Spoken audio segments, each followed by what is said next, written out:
Hi, I'm Tim. We're going to make a focaccia bread, and on top we're going to use some vegetables to make it sort of decorative and festive. So let's get started. I'm using this focaccia recipe from a book called The Pastry Chef's Little Black Book. If you're into baking at all, this is a must-have for your kitchen. So we're going to start out with 540 grams of warm water, 110 degrees. And I'm going to add to that 830 grams of flour. People often ask me, Tim, when I make bread and use the mixer, it seems like there's always some stuck at the bottom that I just can't get loose. I have to go in and like scrape it out with a scraper or something. And I ask them, well, what do you put first, your water or your flour? Put the water first.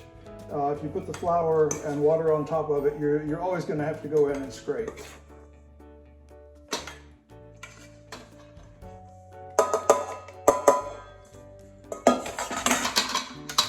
Okay, I don't think I'll need this anymore.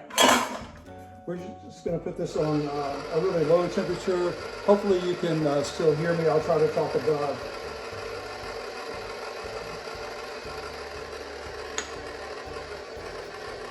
So to the flour and water mixture, I'm going to add 10 grams of dry yeast,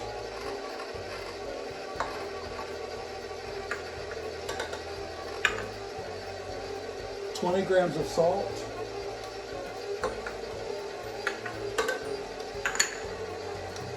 and 110 grams of olive oil. After visiting Italy and staying at a villa that produced olive oil, I got pretty particular about my olive oil. This comes from a villa called Villa Capelli in Puglia, right on the old Appian Way.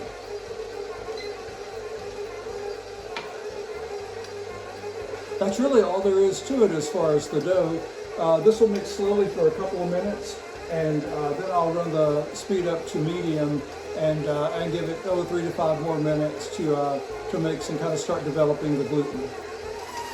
I've got the mixer on medium now, so it might be a little difficult to hear me. I was just going to mention that often with this recipe, this is sort of a wet dough, and I often find I have to add 1 or 2 tablespoons of extra flour to sort of get it to come together. I've brought our dough over to the cutting board where I've got a pan ready. I almost did a major error there. First I want to pour some olive oil on this pan. This is the wonderful Villa Capelli olive oil that I mentioned. This is a half sheet pan that's lined with parchment paper.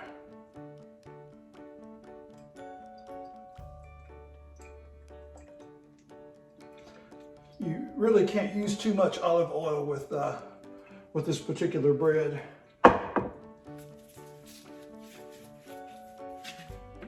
Smudge that around a little bit. Right now we're ready for our dough. If you don't have a bowl scraper, this is a handy dandy tool to have in the kitchen. Honestly, I had one for many years before I ever even knew what it was.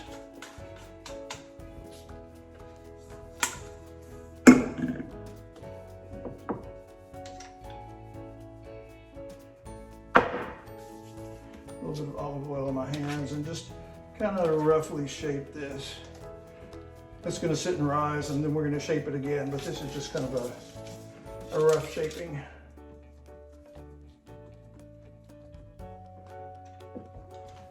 All right, here we go. We will cover this with foil, with plastic, a nice clear foil.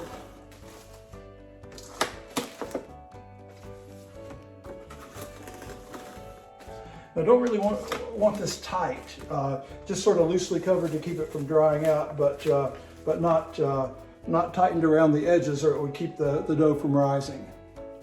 We want to put our dough someplace nice and warm for it to rise. The directions, or the recipe says until doubled in size. I've made this a few times, so I know that's going to take about 30 minutes. What I like to do is turn the light on in the oven. That sort of warms it up a little bit, and just put the pan in the oven that's had the light on for 30-45 minutes. And then in an old pan, sitting on the bottom of the oven, just pour a couple of cups of boiling water. Close the oven up.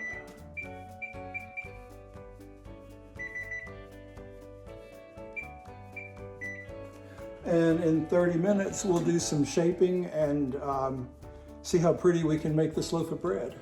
Our focaccia has risen for about 30 minutes. Let me get it out of the oven.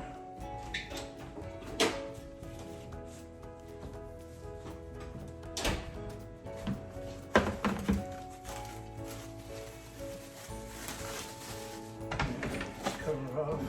Okay, my objective now is to get this stretch to fill the whole pan, but to deflate it as little as possible.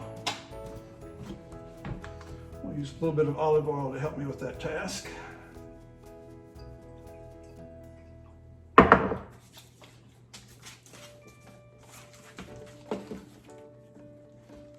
Reaching up under is a good thing. You don't want to just stretch from the ends, or the middle will be pretty thick.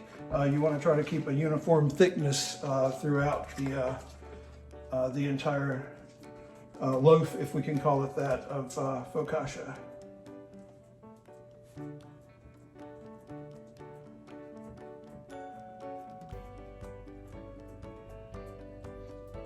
Okay, this is pretty much the size and shape we want it to be. I've got it dimpled to hold some olive oil.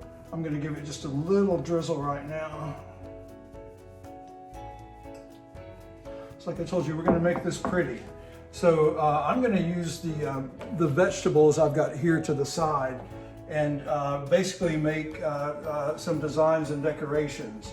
Maybe, for example, we could use this piece of onion as the beginning of a flower, and maybe put some yellow petals out of bell pepper around the sides.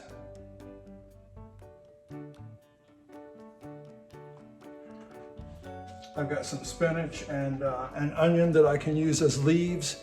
So I'm going to work on this for a while, and I'll show you what I ended up with before I let it do the second rising for 30 more minutes. Well, this is what I came up with for our design. A little bit of spring flower or summer look, even though it's quickly coming to winter time. I'm going to pour just a little more olive oil on top.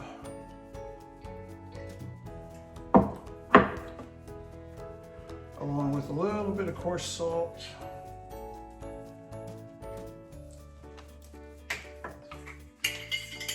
Some fresh cracked pepper.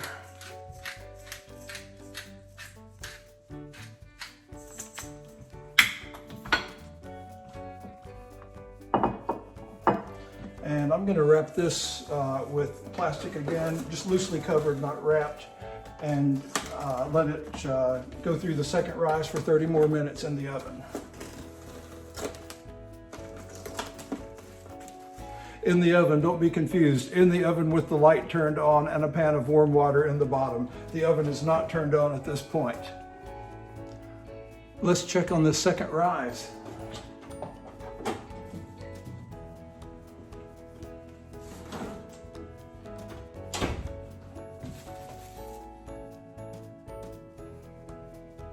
It's feeling nice and pillowy. Definitely risen since I put it in 30 minutes ago. So this is what our pattern looks like just before going into the oven.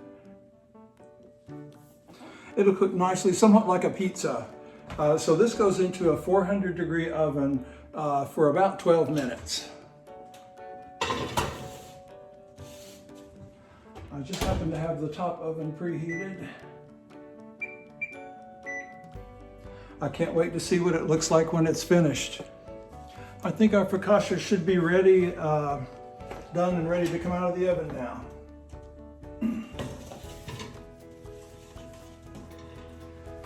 Let me get the door closed and I'll give you a closer look.